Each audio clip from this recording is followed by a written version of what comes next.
ಸ್ವಾಮಿ ವಿವೇಕಾನಂದ ಅಂದ ತಕ್ಷಣವೇ ಎಲ್ಲರಿಗೂ ಕೂಡ ಒಂದು ಆತ್ಮಸ್ಥೈರ್ಯ ಬರ್ತಕ್ಕಂಥದ್ದು. ಯಾಕೆಂದರೆ ಆ ವ್ಯಕ್ತಿ ಹುಟ್ಟಿರ್ತಕ್ಕಂಥದ್ದು ನಮ್ಮ ಭಾರತ ಖಂಡದಲ್ಲಿ ಅಂತಕ್ಕಂಥದ್ದು ಈ ಸಂದರ್ಭದಲ್ಲಿ ನಮ್ಮೆಲ್ಲರಿಗೂ ತಿಳಿಸುತ್ತಾ, ಇವರು 1863ನೇ ಇಸ್ವಿ ಹುಟ್ಟಿರ್ತಕ್ಕಂಥ ವ್ಯಕ್ತಿ. ಜನವರಿ 12ನೇ ತಾರೀಕು ಈ ವ್ಯಕ್ತಿಯ ಬಗ್ಗೆ ನಾವು ಎಷ್ಟು ಹೇಳಿದ್ರು ಸಾಕಾಗಲ್ಲ. ಪರಶುರಾಮಕೃಷಿಯವರು ಅವರನ್ನು ಮಾತಾಡ್ತಾ ಹೇಳ್ತಾ ಇದ್ರು, ಸ್ವಾಮಿ ವಿವೇಕಾನಂದರು ನಮಗೆ ಅವರ ಮನೆ ಪರಿಸ್ಥಿತಿ ತುಂಬ ಚೆನ್ನಾಗಿತ್ತು, ಅವರ ತಂದೆ ವಕೀಲರಾಗಿದ್ದರು ಅಂತ ಎಲ್ಲ ಹೇಳ್ತಾ ಇದ್ರು.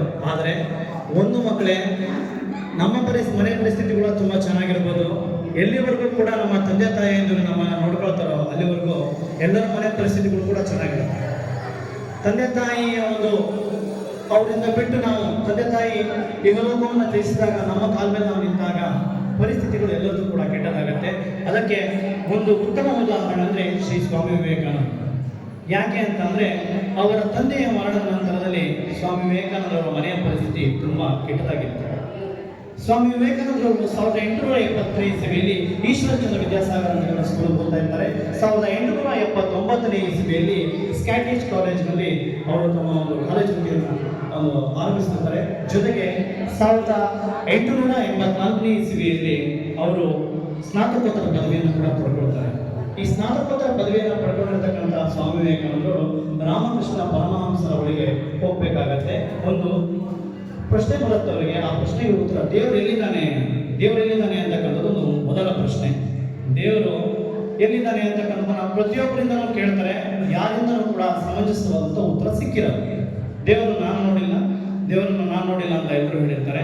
ಅವಾಗ ಆ ಸ್ಕಾಟಿಷ್ ಕಾಲೇಜಿನ ಒಬ್ಬ ಲೆಕ್ಚರ್ ಹೇಳ್ತಾರೆ, ಇಲ್ಲ ರಾಮಕೃಷ್ಣ ಅಂತ ಒಬ್ಬರಿದ್ದಾರೆ, ಅವ್ರ ಹತ್ರ ಹೋಗಿ ದೇವರ ಬಗ್ಗೆ ನಿಮಗೆ ಸರಿಯಾದಂತಹ ಉತ್ತರ ಸಿಗತ್ತೆ ಅಂದಾಗ ಸ್ವಾಮಿ ವಿವೇಕಾನಂದರು ಹೋಗ್ತಾರೆ.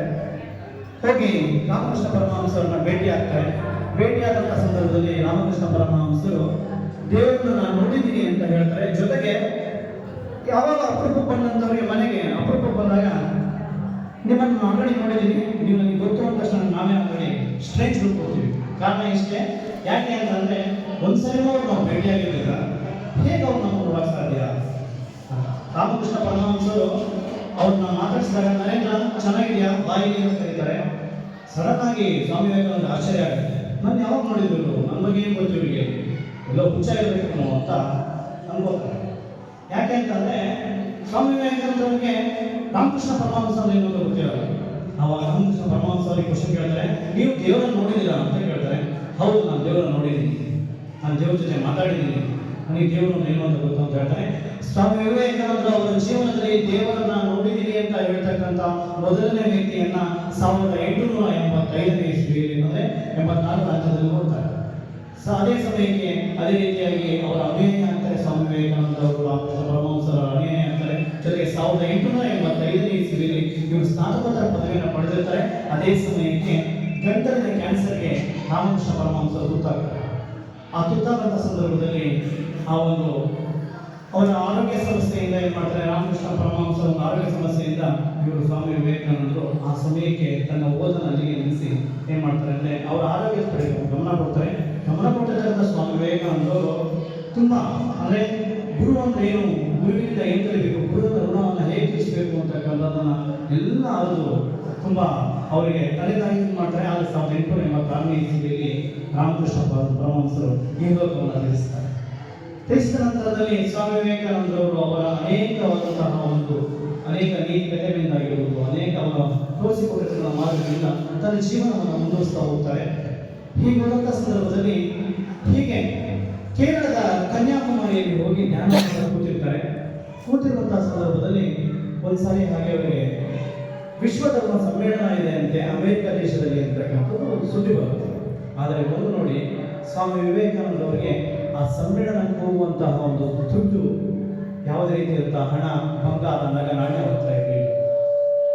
ಹೇಗಾದರೂ ಮಾಡಿ ಅದನ್ನ ಹೋಗಲೇಬೇಕು ಅಂತ ಹೇಳಿ ನಿರ್ಧಾರ ಮಾಡ್ತಾರೆ ಸ್ವಾಮಿ ವಿವೇಕಾನಂದರು. ಹೇಗೋ ಮಾಡಿ ಅವರಿವರನ್ನ ರಾಜ ಮಹಾರಾಜ ಆಸ್ಥಾನಕ್ಕೆ ಭೇಟಿ ಕೊಟ್ಟು ಅಲ್ಲಿ ಅದಕ್ಕೆ ಹೋಗುವಂಥ ವ್ಯವಸ್ಥೆ ರೀತಿ ಏನೇನು ಮಾಡ್ತಾರೆ ಅಂದರೆ ಖಂಡಿತವಾಗ್ಲೂ ಕೂಡ ಅದಕ್ಕೆ ಬೇಕಾದ ವ್ಯವಸ್ಥೆಯನ್ನು ಕೂಡ ಮಾಡಿಕೊಂಡು ಇವತ್ತಿನ ದಿನಗಳಲ್ಲಿ ಫ್ಲೈಟಿನ ವ್ಯವಸ್ಥೆಗಳಿರಲಿಲ್ಲ. ಪಾರಿಗೆ ಹೋಗಬೇಕು ಅಂದರೆ ಸ್ವಾಮಿ ವಿವೇಕಾನಂದರು ಹಡಗಿನ ಮೂಲಕ ಪ್ರಯಾಣ ಮಾಡ್ತಾರೆ ಅಮೆರಿಕ ದೇಶಕ್ಕೆ. 1893ನೇ ಇಸ್ವಿಯಲ್ಲಿ ಚಿಕಾಗೋ ಸಮ್ಮೇಳನ ಇರುತ್ತೆ. ಸೊ ಆ ಸಂದರ್ಭದಲ್ಲಿ ವಿವೇಕಾನಂದ ಅಲ್ಲಿಗೆ ಹೋಗ್ಬಿಟ್ರು ಅಮೆರಿಕಕ್ಕೆ. ಚಿಕಾಗೋಗೆ ಹೋಗ್ತಾರೆ, ಹೋಗಿ ನೋಡ್ತಾರೆ ಚಿಕಾಗೋ ಸಮ್ಮೇಳನ ಇನ್ನು 3 ತಿಂಗಳು ಇರುತ್ತೆ. ಆಲ್ರೆಡಿ 3 ತಿಂಗಳು ಮುಂಚೆನೇ ಹೋಗಿರ್ತಾರೆ ಚಿಕಾಗೋ. ನಿಮಗೆ ಗೊತ್ತು, ಬಡ ಪರಿಸ್ಥಿತಿಯಲ್ಲಿ ಅಲ್ಲಿಂದ ಹೋಗಿರೋದೇ ಕಷ್ಟ ಆಗಿರುತ್ತೆ. ಚಿಕಾಗೋದಲ್ಲಿ ಒಂದು ಹೊತ್ತಿನ ಊಟಕ್ಕೂ ಕೂಡ ಕಷ್ಟಪಡ್ತಕ್ಕಂಥ ವ್ಯಕ್ತಿ. ಮನೆಗೂ ಅಡ್ಡಾಡ್ತಾರೆ. ಅವರ ಬಟ್ಟೆಗಳನ್ನ ನೋಡಿ ಎಲ್ಲರೂ ಕೂಡ ಆಡ್ಕೊಳ್ತಾರೆ. ಭಿಕ್ಷುಕ ಬಂದ ನಾವು ಮನೆ ಎದುರುಗಡೆ ಬೆಲೆಗೆ ತುಂಬಾ ಕೆಟ್ಟದಾಗ ಮಾತಾಡ್ತಾರೆ.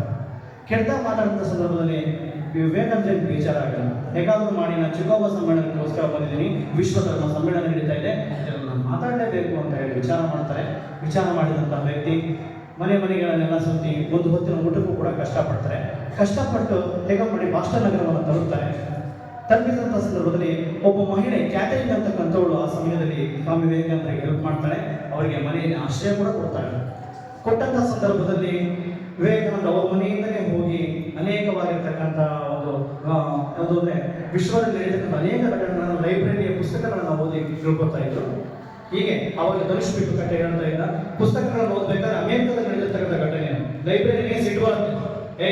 ನಿನ್ನೆ ಒಂದು ಪುಸ್ತಕ ತಗೊಂಡೋಗಿದೆ, ಎಷ್ಟು ದೊಡ್ಡದಿರೋದು, ಇವತ್ತೇ ಮತ್ತೆ ಒಂದು ಪುಸ್ತಕ ಕೇಳ್ತಾ ಇದೆಯಾ ನೀನು, ಅದರಲ್ಲಿ ಏನು ತಂದಿದ್ಯಾ ನೀನು ಅಂತ ಹೇಳಿ ಜೋರು ಮಾಡ್ತಾರೆ ಸ್ವಾಮಿ ವಿವೇಕಾನಂದ ಅವರು ಹೇಳ್ತಾರೆ, ಸ್ವಾಮಿ ನೀವು ಕೊಟ್ಟಿರ್ತಕ್ಕಂಥ ಪ್ರತಿಯೊಂದು ಪುಸ್ತಕದ ಪ್ರತಿಯೊಂದು ಹಾಳೆಯ ಪ್ರತಿಯೊಂದು ಪದಗಳನ್ನು ನಾನು ಓದಿ ಮುಗಿಸಿದ್ದೀನಿ. ನಿಮಗೆ ಏನಾದರೂ ಸಂಶಯಗಳಿದ್ರೆ ಈ ಕೂಡಲೇ ಯಾವುದೇ ಪ್ರಶ್ನೆಗಳನ್ನು ಕೇಳಿದ್ರೆ ನಾನು ಉತ್ತರ ಕೊಡೋದು ಸಿದ್ಧನಾಗಿದ್ದೀನಿ ಅಂತ ಹೇಳ್ತಾರೆ.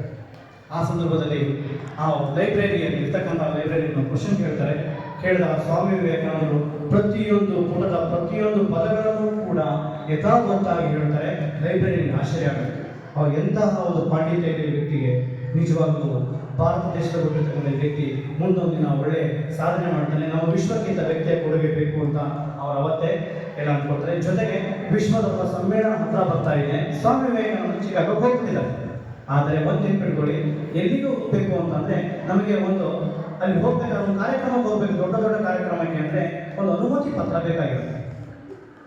ಅಮೆರಿಕದಲ್ಲಿರ್ತಕ್ಕಂಥ ಒಂದು ಹಾರ್ವರ್ಡ್ ಯೂನಿವರ್ಸಿಟಿ, ಇವತ್ತಿಗೂ ಕೂಡ ಫೇಮಸ್ ಆಗಿರ್ತಕ್ಕಂಥ ಹಾರ್ವರ್ಡ್ ಯೂನಿವರ್ಸಿಟಿ, ಹೇಗಾದ್ರೂ ಮಾಡಿ ವಿವೇಕಾನಂದರವರು ಆ ಕ್ಯಾಥರಿನ್ ಮಹಿಳೆಯನ್ನು ಕೇಳ್ಕೊತಾರೆ, ಹೇಗಾದ್ರೂ ಮಾಡಿ ನಾನು ಆ ಒಂದು ಚಿಕಾಗೋದ ಒಂದು ವಿಶ್ವಧರ್ಮ ಸಮ್ಮೇಳನಕ್ಕೆ ಹೋಗ್ಬೇಕು, ಹೇಗೆ ಮಾಡೋದು ಅಂದಾಗ ಅವ್ರು ಏನ್ ಮಾಡ್ತಾರೆ, ಒಬ್ಬ ಹಾರ್ವರ್ಡ್ ಯೂನಿವರ್ಸಿಟಿಯ ಪ್ರಾಧ್ಯಾಪಕರನ್ನ ಪರಿಚಯ ಮಾಡಿಕೊಡ್ತಾರೆ. ವಿವೇಕಾನಂದರು ಪರಿಚಯ ಮಾಡಿಕೊಂಡ ಮೇಲೆ ವಿವೇಕಾನಂದರು ಏನ್ ಮಾಡ್ತಾರೆ ಅಂದ್ರೆ ಅವ್ರು JH ರೈಟ್ ಅಂತಕ್ಕಂಥವ್ರು, JH ರೈಟ್ ಹತ್ರ ಹೋಗ್ತಾರೆ. JH ರೈಟ್ ಅಂತಕ್ಕಂಥವ್ರು ಒಬ್ಬ ಹೆಸರಾಂತ ಪ್ರಾಧ್ಯಾಪಕರಾಗಿರ್ತಾರೆ ಹಾರ್ವರ್ಡ್ ಯೂನಿವರ್ಸಿಟಿಲಿ. ಅವ್ರ ಹತ್ರ ಹೋಗಿ, ಸ್ವಾಮಿ ಹೇಗಾದ್ರೂ ಮಾಡಿ ನನಗೆ ವಿಶ್ವಧರ್ಮ ಸಮ್ಮೇಳನಕ್ಕೆ ನಾನು ಭಾರತವನ್ನು ಪ್ರತಿನಿಧಿಸ್ತಾ ಇದ್ದೀನಿ, ಅಲ್ಲಿಂದ ಬಂದಿದ್ದೀನಿ ಕಷ್ಟಪಟ್ಟು, 3 ತಿಂಗಳು ಊಟ ನಿದ್ದೆನೂ ಸರಿ ಇದೆ ಇಲ್ಲಿ ಚಿಕಾಗೋದಲ್ಲಿ, ನಾನು ಆಲ್ರೆಡಿ ಕಾಲ ಕಳೆದಿದ್ದೀನಿ, ಹೇಗಾದ್ರೂ ಮಾಡಿ ಅವಕಾಶ ಕೊಡಿಸಿ ಅಂತ ಹೇಳ್ತಾರೆ. ಸರಿ ಆಯ್ತು, ನಾನು ಅವಕಾಶ ಕೊಡಿಸ್ತೀನಿ ಅಂತ ಹೇಳಿ ಇವರ ಪಾಂಡಿತ್ಯಕ್ಕೆ ಮಿತಿ JH ರೈಟ್ ಅವರು ಏನು ಮಾಡ್ತಾರೆ ಅಂದ್ರೆ ಅವರಿಗೆ ಅವಕಾಶ ಕೊಡ್ತಾರೆ ಸ್ವಾಮಿ ವಿವೇಕಾನಂದರು ಸ್ಟೇಜ್ಗೆ ಹೋಗ್ಬೇಕು. ಅವಾಗ ಒಬ್ಬ ಮಹಿಳೆ ಸ್ವಾಮಿ ವಿವೇಕಾನಂದರವ್ರಿಗೆ ಅನಿಸ್ತಾರೆ, ನಮ್ಮ ದೇಶದಲ್ಲಿ ಎಷ್ಟು ಚೆನ್ನಾಗಿ ಜೆಂಟಲ್ಮ್ಯಾನ್ಗಳಿದ್ದಾರೆ, ಅವ್ರ ಪ್ಯಾಂಟ್ ಶರ್ಟಿನು, ಬಟ್ ನೀವು ಯಾವ ಥರ ಕಾಣಿಸ್ತಾ ಇದ್ದೀರಾ ಅಂತ ಅವಳನ್ನ ಮಾಡ್ತಾಳೆ. ಅವಾಗ ಸ್ವಾಮಿ ವಿವೇಕಾನಂದರು ಹೇಳ್ತಾರೆ, ನಿಮ್ಮ ದೇಶದಲ್ಲಿ ಇರ್ತಕ್ಕಂಥವ್ರು ಜೆಂಟಲ್ಮ್ಯಾನ್, ಬಟ್ ನಮ್ಮ ದೇಶದಲ್ಲಿ ನಮ್ಮ ಈ ಡ್ರೆಸ್ ಇದೆಯಲ್ಲ, ನಾವೆಲ್ಲರಿಗೂ ಕೂಡ ಮಾರ್ಗದರ್ಶಕರಿದ್ದಾಗೆ, ಹಾಗಿರ್ತಕ್ಕಂಥ ಬಟ್ಟೆಗಳೇ ನಮ್ಮ ದೇಶದ ಉಡುಗೆ ತೊಡುಗೆ, ಇದು ನಮ್ಮ ದೇಶದ ಸಂಸ್ಕೃತಿಯನ್ನು ಬಿಂಬಿಸ್ತಕ್ಕಂಥ ಅಂತ ಹೇಳಿ ಸ್ಟೇಜ್ಗೆ ಹೋಗ್ತಾರೆ. ಸ್ಟೇಜ್ಗೆ ಹೋಗಿ ಎಲ್ಲರೂ ಕೂಡ ಇನ್ನೇನು ಚಪ್ಪಾಳೆ ಮೂಲಕ ಎಲ್ಲರೂ ನೃತ್ಯ ಮಾಡ್ತಾರೆ. ಸ್ವಾಮಿ ವಿವೇಕಾನಂದರು ನೋಡಿದ ತಕ್ಷಣ ಎಲ್ಲರಿಗೂ ಇವನೇನು ಒಬ್ಬ ಭಿಕ್ಷುಕರ ಇರ್ತಕ್ಕಂಥವ್ರು ಹೋಗಿ ಸ್ಟೇಜ್ ಮೇಲೆ ಕೂತಿದ್ದಾರಲ್ಲ ಅಂತ ಎಲ್ಲರಿಗೂ ಆಶ್ಚರ್ಯ. ಸ್ವಾಮಿ ವಿವೇಕಾನಂದರು ಅವ್ರಿಗೆ ಸ್ಪೀಚ್ ಕೊಡ್ತಾರೆ. ಸ್ಪೀಚ್ ಕೊಟ್ಕೊಂಡಾಗ ಸ್ವಾಮಿ ವಿವೇಕಾನಂದರು ಸ್ಟೇಜಿಗೆ ಬಂದು ಮಾತಾಡಬೇಕು. ವಿವೇಕಾನಂದರು ಎಲ್ಲರೂ ಲೇಡೀಸ್ ಆ್ಯಂಡ್ ಜೆಂಟಲ್ಮ್ಯಾನ್ ಅಂತ ಬಳಸಿರ್ತಾರೆ. ಆದರೆ ಸ್ವಾಮಿ ವಿವೇಕಾನಂದರು ಬ್ರದರ್ಸ್ ಆ್ಯಂಡ್ ಸಿಸ್ಟರ್ಸ್, ಪ್ರೀತಿಯ ಸಹೋದರಿಯರೇ ತುಂಬ ಚೆನ್ನಾಗಿ ಮಾತಾಡ್ತಾರೆ. ಸಹೋದರಿಯರೇ ಅಂತ ಮಾತಾಡಿದಾಗ ಇಡೀ ಚಿಕಾಗೋದಲ್ಲಿರ್ತಕ್ಕಂಥ ವಿಶ್ವಧರ್ಮ ಸಮ್ಮೇಳನದಲ್ಲಿರ್ತಕ್ಕಂಥ ಎಲ್ಲ ಆಡಿಯನ್ಸು 2 ನಿಮಿಷಗಳ ಕಾಲ ನಿರರ್ಗಳವಾಗಿ ಚಪ್ಪಾಳೆಯನ್ನು ತಟ್ಟಲು ಸ್ಟಾರ್ಟ್ ಮಾಡ್ತಾರೆ. ತನ್ನ ದೇಶದ ಸಂಸ್ಕೃತಿಯನ್ನು ಚಿಕಾಗೋ ಸಮ್ಮೇಳನದಲ್ಲಿ ಎಲ್ಲವನ್ನೂ ಕೂಡ ಹೇಳ್ತಾರೆ. ನನ್ನ ದೇಶ ಅಂದ್ರೇನು, ನನ್ನ ದೇಶ ಯಾವ ನೆಲೆಗಟ್ಟಿನಲ್ಲಿದೆ, ನಮ್ಮ ಭಾರತೀಯರು ಅಂದ್ರೆ ಏನು ಅಂತಕ್ಕಂಥ ಸಮ್ಮೇಳನದಲ್ಲಿ ವ್ಯಕ್ತಪಡಿಸ್ತಾರೆ. ಜೊತೆಗೆ ಆ ಒಂದು ಚಿಕಾಗೋ ಸಮ್ಮೇಳನವನ್ನು ಮುಗಿಸಿ ನೆಕ್ಸ್ಟ್ ಮರುದಿನ ಅಮೆರಿಕದ ಹೆಸರಾಂತ ಪತ್ರಿಕೆಗಳಲ್ಲಿ ವಿವೇಕಾನಂದರವ್ರನ್ನ ತುಂಬಾ ವರ್ಣಿಸಿ ಬಂದಿರ್ತಾರೆ.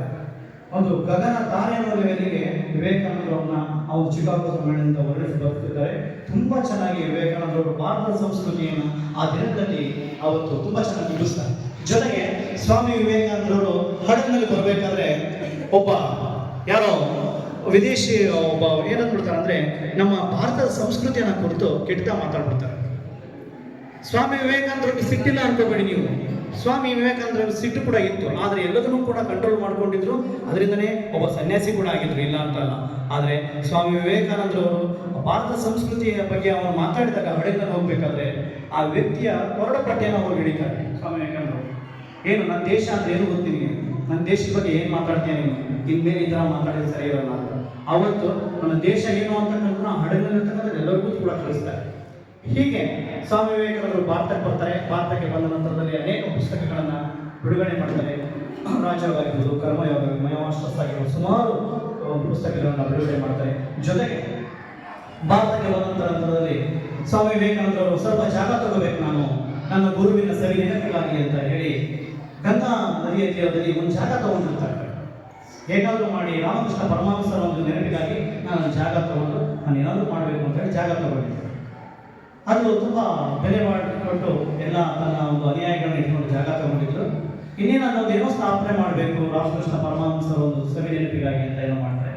ಆದರೆ ನೋಡಿ, ಗುರುವಿನ ಒಂದು ಏನಾದ್ರು ಋಣಾಗಿಸಬೇಕು ಅನ್ನೋ ಉದ್ದೇಶಕ್ಕೆ ಅದನ್ನು ತಗೊಂಡಿದ್ರು.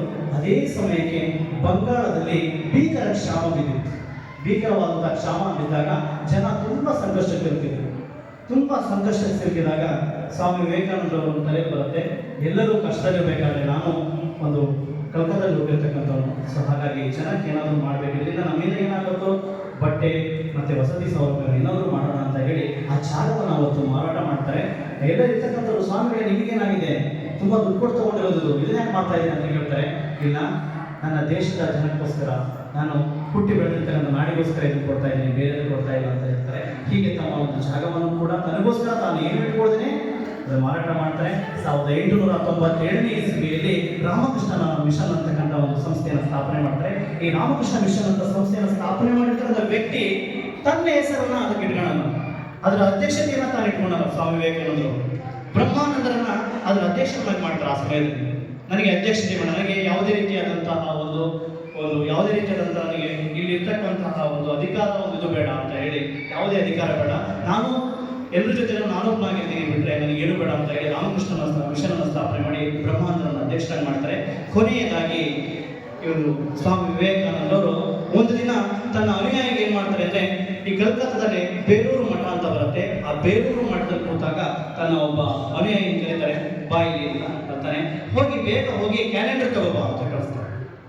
ಕ್ಯಾಲೆಂಡರ್ ತಗೊಬಂದು ಕೊಡ್ತಾರೆ. ಕ್ಯಾಲೆಂಡರ್ ತಗೊಬಂದು ಕೊಟ್ಟ ತಕ್ಷಣ ಸ್ವಾಮಿ ವಿವೇಕಾನಂದರು ಜುಲೈ 4ನೇ ತಾರೀಕಿನ ಆ ಕ್ಯಾಲೆಂಡರ್ ಟಿಕ್ ಮಾಡ್ತಾರೆ. ಜುಲೈ 4ನೇ ತಾರೀಕಿನ ಟಿಕ್ ಮಾಡ್ತಾರೆ. ಟಿಕ್ ಮಾಡಿದ ತಕ್ಷಣ ಎಲ್ಲರಿಗೂ ಆಶ್ಚರ್ಯ, ಏನು ಸ್ವಾಮಿ ಜುಲೈ 4ನೇ ತಾರೀಕಿನ ಟಿಕ್ ಮಾಡಿದ್ದೀರಾ ಅಂತ. ನೆನಪಿರಲಿ, ತುಂಬಾ ಆಧ್ಯಾತ್ಮದ ಬಗ್ಗೆ ತಿಳಿದುಕೊಂಡಿರ್ತಕ್ಕಂಥ ಹೆಸರಾಂತ ತತ್ವಜ್ಞಾನಿ ಸ್ವಾಮಿ ವಿವೇಕಾನಂದರವರು ಅನೇಕ ಸಭೆಗಳಲ್ಲೂ ಕೂಡ ನಾನು 40 ವರ್ಷಗಳು ಕೂಡ ಬದುಕಲ್ಲ ಅಂತ ಹೇಳಿರ್ತಾರೆ. 40 ವರ್ಷಗಳು ಕೂಡ ನಾವು ಬದುಕಲ್ಲ ಅಂತ ಹೇಳಿರ್ತಾರೆ. ಸ್ವಾಮಿ ವಿವೇಕಾನಂದರವರು ಅದನ್ನ ಜುಲೈ 4ಕ್ಕೆ ಟಿಕ್ ಮಾಡ್ತಾರೆ. ಸೊ ಈ ಯುದ್ಧದ ಸಂದರ್ಭದಲ್ಲಿ ಏನಾಗುತ್ತೆ ಅಂದ್ರೆ, ಜುಲೈ 4ನೇ ತಾರೀಕು 1902ನೇ ಇಸ್ವಿ ಸ್ವಾಮಿ ವಿವೇಕಾನಂದರು ಮಧ್ಯಾಹ್ನ ಎಲ್ಲರಿಗೂ ಊಟಕ್ಕೆ ಕೊಡಿಸ್ಬೇಕು, ನಾನೇ ಇವತ್ತು ಊಟ ಕೊಡಿಸ್ತೀನಿ ಅಂತ ಕೂತಿರ್ತಕ್ಕಂಥ ಎಲ್ಲ ಅಲ್ಲಿರ್ತಕ್ಕಂಥ ಅನುಯಾಯಿಗಳಿಗೆ, ಬಂದಿರ್ತಕ್ಕಂಥ ಭಕ್ತ ಎಲ್ಲರಿಗೂ ಕೂಡ ಊಟ ಕೊಡಿಸ್ತಾರೆ. ಬೇಲೂರು ಮಠದಲ್ಲಿ ಊಟ ಪಡಿಸಿದಂತಹ ಸ್ವಾಮಿ ವಿವೇಕಾನಂದರು ತದನಂತರದಲ್ಲಿ ನನ್ನ ಸಂಜೆ ಅಂದರೆ 7 ಗಂಟೆಯಿಂದ ನಾನು ರಾತ್ರಿ 9 ಗಂಟೆವರೆಗೂ ಸ್ವಲ್ಪ ಧ್ಯಾನಕ್ಕೆ ಹೋಗಿರ್ತೀನಿ, ಯಾರೂ ಬಂದು ನನ್ನನ್ನು ಡಿಸ್ಟರ್ಬ್ ಮಾಡಿಬಿಡಿ ಅಂತ ಮುಂಚೆ ಹೇಳೋಗಿರ್ತಾರೆ ಸ್ವಾಮಿ ವಿವೇಕಾನಂದರು. ನನ್ನನ್ನು ಯಾರೂ ಬಂದು ಕರಿಬೇಡಿ, ನಾನು ಸ್ವಲ್ಪ ಧ್ಯಾನಕ್ಕೆ ಹೋಗಿರ್ತೀನಿ, ಕರಿಬೇಡಿ, ನೀವೆಲ್ಲ ಚೆನ್ನಾಗಿ ಊಟ ಮಾಡಿ ಮಲ್ಕೊಳ್ಳಿ ಅಂತ ಹೇಳಿ ಹೋಗಿರ್ತಾರೆ.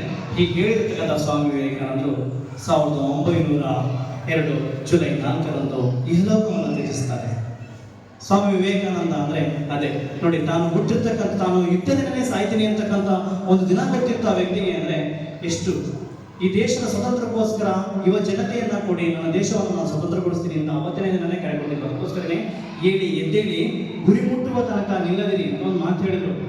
ನಮ್ಮ ಮಕ್ಕಳಿಗೆ ನಾವು ತರಗತಿಯಲ್ಲಿ ಹೇಳಿದಾಗ ಮಕ್ಕಳು ಕೇಳ್ತಾರೆ, ಸರ್ ಗುರಿ ಮುಟ್ಟುವ ತನಕ ನಿಲ್ಲದಿರಿ ಹೇಳಿ, ಎಷ್ಟೊತ್ತಿಗೆ ಹೇಳ್ಬೇಕು ಅಂತ ಹೇಳಿಲ್ಲ ಅವರು ಅಂತ ಹೇಳಿದ್ರು. ಒಂದು ನೆನ್ಪಿಟ್ಕೊಡ್ರಿ ಮಕ್ಕಳೇ, ಅದ್ರಲ್ಲಿ ಹೇಳಿದರೆ ಎದ್ದೇಳಿ ಗುರಿ ಮುಟ್ಟುವ ತನಕ ನಿಲ್ಲದಿರಿ ಅಂದ್ರೆ ನಿಮ್ಮ 625 ಅಂತಕ್ಕಂಥ ಗೋಲು ರೀಚ್ ಆಗೋವರೆಗೂ ನೀವು ನಿಲ್ಬೇಡ್ರಿ ಅಂತ ಅರ್ಥ. ಎಷ್ಟೊತ್ತಿಗೆ ಹೇಳಿದೆ ಅಂತಕ್ಕಂಥ ಮುಖ್ಯ ಅಲ್ಲ, ನಾವು ಆ ಗುರಿ ಮುಟ್ಟೋವರೆಗೂ ನಿಲ್ಬೋದು ಅಂತಕ್ಕಂಥದ್ದು ಮುಖ್ಯ. ಸೊ ಈ ಒಂದು ಜನ್ಮ ದಿನಾಚರಣೆಯ ಪ್ರಯುಕ್ತ ನಮ್ಮ ಸ್ವಾಮಿ ವಿವೇಕಾನಂದ ಬೋಧನಾ ಸಂಸ್ಥೆಯಲ್ಲಿ ಅದು ಶ್ರೀ ಸ್ವಾಮಿ ವಿವೇಕಾನಂದರ ಬಗ್ಗೆ ಒಂದೆರಡು ಮಾತನಾಡಲು ಅವಕಾಶ ಮಾಡಿಕೊಟ್ಟಿರ್ತಕ್ಕಂಥ ನಮ್ಮ ಸಂಸ್ಥೆಯ ಎಲ್ಲ ಪದಾಧಿಕಾರಿಗಳಿಗೆ ಹಾಗೂ ಮಾತಾಜಿ ಗುರುಜಿಯವರಿಗೆ ತಮ್ಮೆಲ್ಲರಿಗೂ ಹೊಂದಿಸ್ತಾ ನಾನು ಎರಡು ಮಾತುಗಳನ್ನು ಮುಗಿಸ್ತಾ ಇದ್ದೀನಿ. ಅವಕಾಶಕ್ಕಾಗಿ ಧನ್ಯವಾದಗಳು. ಜೈ ಹಿಂದ್, ಜೈ ಕರ್ನಾಟಕ.